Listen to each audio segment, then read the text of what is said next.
दोस्तों, किसी गांव में एक साधु रहता था। वह जब भी नाचता था तब बारिश होती थी।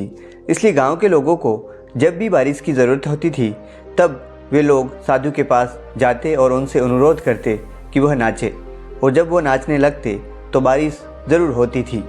एक दिन गांव में 4 लड़के शहर से घूमने के लिए आए। जब उन्हें यह बात पता चली कि किसी साधु के नाचने से बारिश होती है तो उन्हें यकीन ही नहीं हुआ। शहरी पढ़ाई लिखाई के घमंड में उन्होंने गांव वालों को चुनौती दे दी कि अगर हम भी नाचेंगे तो बारिश होगी, और अगर हमारे नाचने से बारिश नहीं हुई तो साधु के नाचने से भी बारिश नहीं होगी। अगले दिन सुबह सुबह गांव वाले इन 4 लड़कों को लेकर साधु की कुटिया के पास पहुंचे। गांव वालों ने साधु को सारी बात बताई। फिर उन लड़कों ने नाचना शुरू किया। पहले लड़के ने नाचना शुरू किया। आधा घंटा बीत गया। फिर पहला लड़का थक कर बैठ गया, पर बादल नहीं दिखे। कुछ देर बाद दूसरे लड़के ने नाचना शुरू किया और 1 घंटे बीतते बीतते वह भी थक कर बैठ गया। बाकी दोनों लड़कों ने भी ऐसा ही किया, पर बारिश नहीं हुई। अब साधु की बारी थी। उसने नाचना शुरू किया।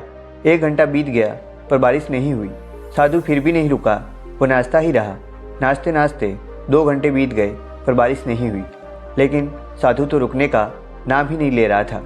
धीरे धीरे शाम ढलने लगी कि तभी बादलों की गड़गड़ाहट सुनाई दी और जोर की बारिश होने लगी। यह देखकर चारों लड़के दंग रह गए और तुरंत साधु से क्षमा मांगी। फिर चारों लड़कों ने साधु से पूछा, बाबा, भला ऐसा क्यों कि हमारे नाचने से बारिश नहीं हुई और आपके नाचने से बारिश हो गई? साधु ने उत्तर दिया, जब मैं नाचता हूँ तो 2 बातों का ध्यान रखता हूँ। पहली बात तो मैं यह सोचता हूँ कि अगर मैं नाचूंगा तो बारिश को होना ही पड़ेगा, और दूसरी यह कि मैं तब तक नाचूंगा जब तक कि बारिश न हो जाए। दोस्तों, हमें भी किसी काम को साधु की तरह ही शिद्दत से करना चाहिए। तब तक प्रयत्न करते रहना चाहिए जब तक सफलता ना प्राप्त हो जाए। सफलता का एक ही मूल मंत्र है, वह है अपने आप में विश्वास और कार्य की निरंतरता। अगर हम धैर्य से काम करते रहते हैं तो सफलता एक दिन ज़रूर प्राप्त हो जाएगी।